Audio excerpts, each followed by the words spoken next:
Hello everyone, welcome back to my channel, Learn Spanish Easily with Sergio Manso. In today's video we are going to listen to a short conversation between two friends, Gabriel and Javier. Gabriel phones Javier and they talk about everyday's life. And then we are going to see the verb gustar, to like, and at the end, please keep watching this video till the end because we are going to see, as usual, an idiom.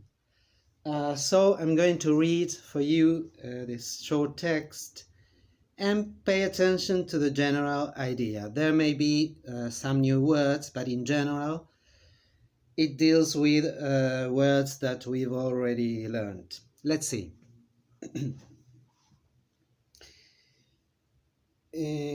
Javi, ¿qué cuentas? Bien, un poco cansado. Vengo trabajando mucho todos los días, haciendo horas extras para poder hacer ese viaje a Europa del que tanto te hablé. Sí, ¿y cuándo te vas? En 2 meses. Espera un minuto que voy poniendo la pava en el fuego, así me hago un té mientras hablo contigo. Oka. Ya volví. Y cuéntame, ¿van a visitar a aquella prima de tu esposa que vive en Roma? Sí, paramos en Roma una semana y después seguimos para Alemania. ¿Y tú qué haces? Bien, ahora en el dormitorio arreglando la cama que tiene una pata rota. ¿Pero no es nueva tu cama? Sí, pero bueno, ya sabes, las cosas de hoy en día no vienen muy buenas. ¿Tú no tuviste problemas con tu heladera nueva? Sí, es verdad. La tuya tampoco resultó muy buena. No, mala y cara. Bueno, Gabriel, te tengo que dejar. Está por venir mi esposa y quiero sorprenderla con una buena cena. Bien ahí. Dale, nos vemos. Chao, que andes bien. Besos, cuídate. Well,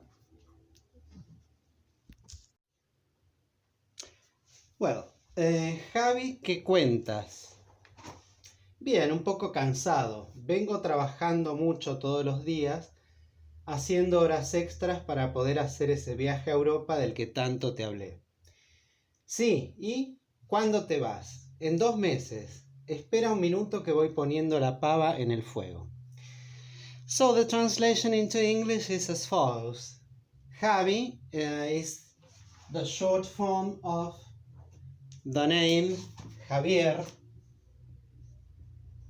a very common name in Spanish, Javier. ¿Qué cuentas? Well, it's how are you doing? Literally, it would be what can you tell me about your life? But it's a very common way of saying hello. ¿Qué cuentas? ¿Cómo estás? How are you doing? Well, a bit tired. Vengo trabajando. Remember, it's very similar to your present perfect.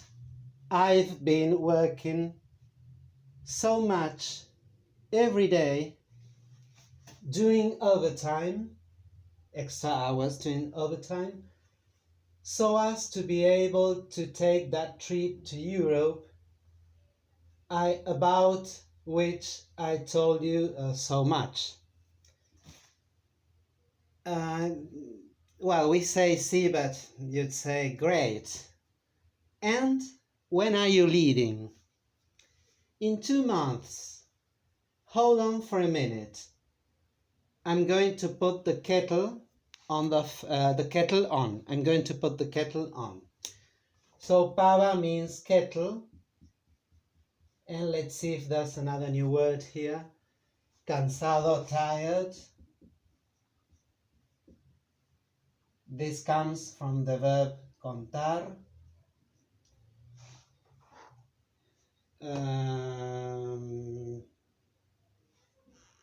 So much, tanto, so much.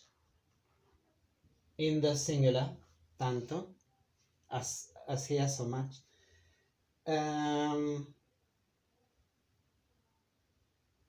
Voy poniendo. Poniendo means putting. Hold on for a minute. I'm going to put the kettle on. But this construction in Spanish is very common. Que, voy. Let's see how it follows. Así me hago un té mientras hablo contigo. So that I make myself a tea while I'm talking to you. Well, if it's not common in Argentina where I live. I wrote a tea because mate, the drink, is specific from Argentina, Uruguay, Paraguay, and the south of Brazil. But here in Argentina, it's very rare that one says, I'm going to put the kettle on so that I make myself a tea. It's more usual that we make ourselves a mate. Like the word mate, compañero, mate, classmate, it's written the same way, mate. But well, I wrote a tea because, for example, in Mexico or in Central America or in Colombia, in Spain, they don't drink mate. So that's why I wrote tea. Sorry.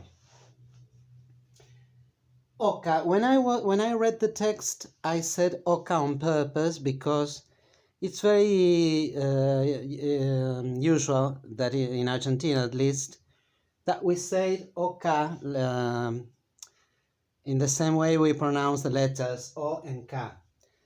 We also say okay, but it's very common to say oca.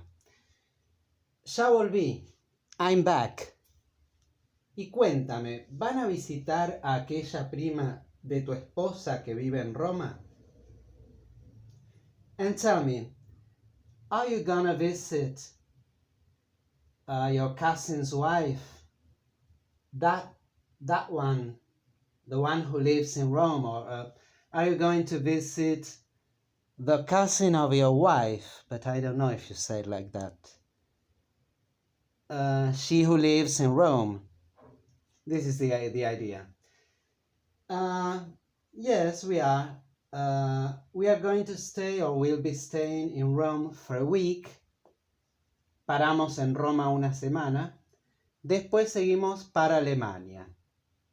Then we'll move on to Germany. ¿Y tú qué haces? And what are you doing now? Bien, ahora en el dormitorio arreglando la cama que tiene una pata rota. I'm okay. I'm in the bedroom now, fixing or repairing the bed. One of its legs is broken. Pata is leg. In Spanish we say pierna when we are talking about human beings, and patas when we are talking about animals or objects. Let's see how it goes on. Pero no es nueva tu cama. But isn't your bed new? Sí, pero bueno, ya sabes, las cosas de hoy en día no vienen muy buenas. It is, things nowadays are not that good. That would be the translation because we cannot translate it literally. Hoy en día means nowadays. Nowadays. And you don't say don't come. You don't use the verb come there. But in Spanish we do. And this pero bueno, that literally would be but well, but you don't say like that. Isn't your bed new? It is. Well, things are not that good nowadays. ¿Tú no tuviste problemas con tu heladera nueva? Didn't you have any problems with your new fridge? Sí, es verdad. La tuya tampoco resultó muy buena. Indeed. Yours didn't turn out to be very good either. Tampoco means either and neither, depending on the whole sentence. But we use the word tampoco. And resultó means turned out to be. Sorry, like that. Turned out to be. No, mala y cara. At all. Bad and expensive. Bueno, Gabriel, te tengo que dejar. Okay, Gabriel. Te tengo que dejar literally means I've got to leave you, but this would be something like I've got to hang up the phone. Now we'll see the end of this dialogue. Está por venir mi esposa y quiero sorprenderla con una buena cena. My wife is about to come and I want to surprise her with a good dinner. Bien ahí. Dale, nos vemos.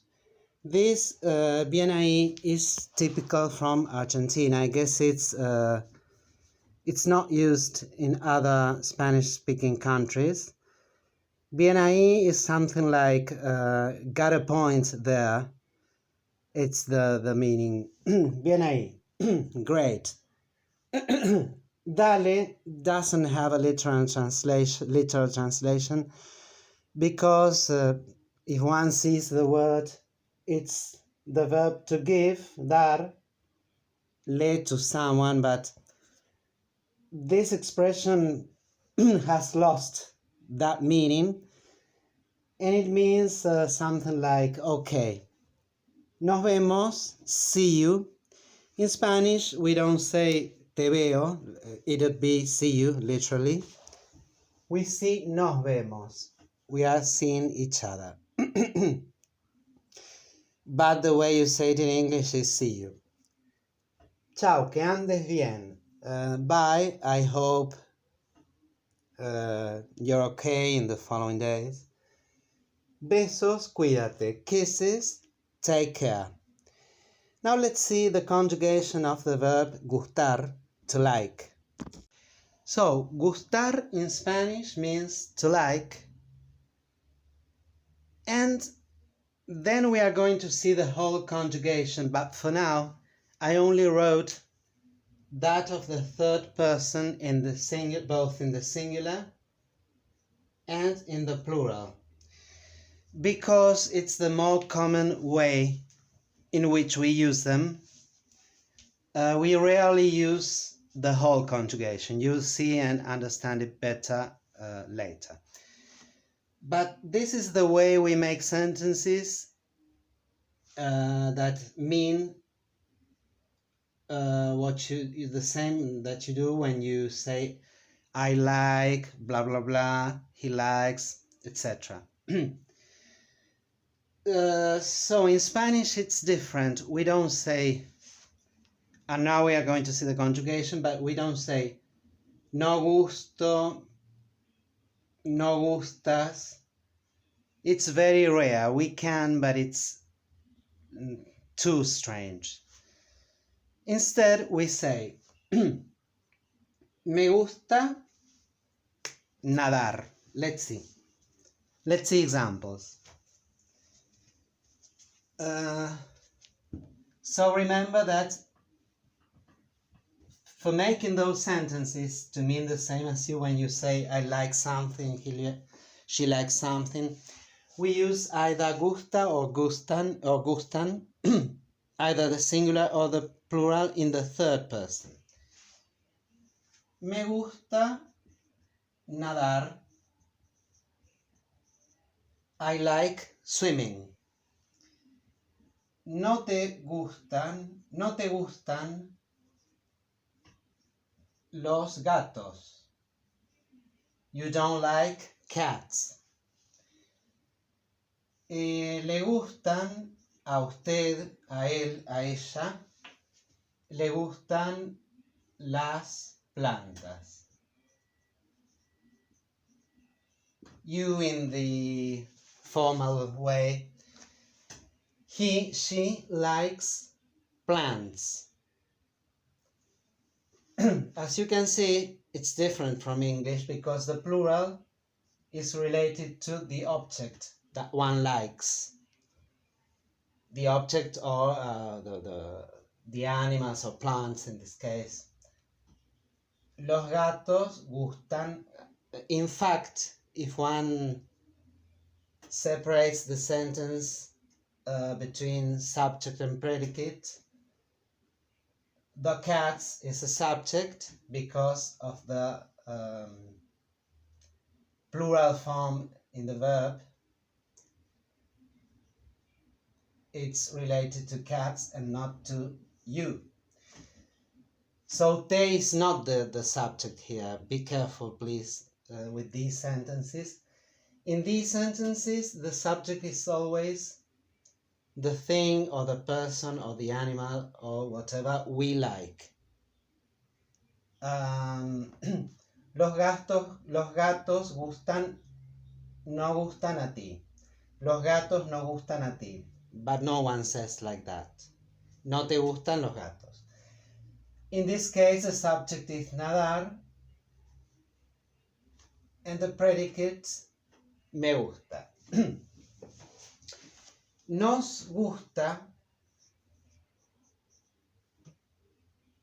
montar a caballo. We like riding horses. Os gusta viajar. You like traveling. No les gustan los problemas. They don't like having problems or they don't like problems. ¿Les gusta a ellos? Do they like? ¿Les gusta hacer deporte? Do they like to do they like doing any sport?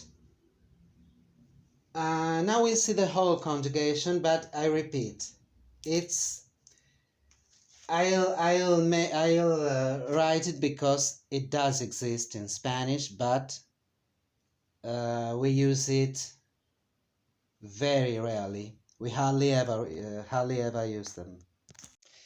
We do use them, but in two specific situations. One of them is to mean that one likes someone, but we have to be careful there and add the preposition de after the verb gustar. In English you say, I like you. In Spanish we say, yo gusto de ti, or de vos in Argentina. Tú gustas de ella. You like her, etc. Remember, we have to put the preposition de after the verb gustar, and it's the same that you mean by saying I like you, you like her, etc. Another situation in which this can appear is at the restaurant. I mean, in very formal situations, the waiter or waitress can come to us and ask, ¿Gustáis ver la carta? Would you like to see the menu before deciding what you're going to eat? Or, ¿gustan ustedes algo más? Would you like to eat anything else? Would you like to drink anything else? So in that case, it's typically used at restaurants or bars, and between the waiter and the customer. But apart from those uses, it's very rare. I mean, we can say when one likes a specific activity, we can say we can just say él gusta, but remember that we have to add the preposition de after the verb to. Ella gusta de caminar. She likes walking, but most times we say a ella le gusta caminar, as in the examples we saw before. Nosotros gustamos de ver TV. We like watching TV, but it's by far, it's more common to say nos gusta ver TV. Like we saw in the other examples, with the verb gustar conjugated in the third person in the singular or plural, depending on the number of what comes after the verb gustar. Nos gusta ver TV. We can say gustamos de ver TV, but again, it's very strange. I put it here because you may come to hear it or to read it, but it's not very common. But it does exist. So finally, let's see an idiom with gustar, because these are the main uses. It's enough for today with this. Well, this is an idiom that is common in Argentina. I guess it's not shared by all Spanish-speaking countries. I don't know, there may be another very similar idiom, maybe in Spain or in other countries.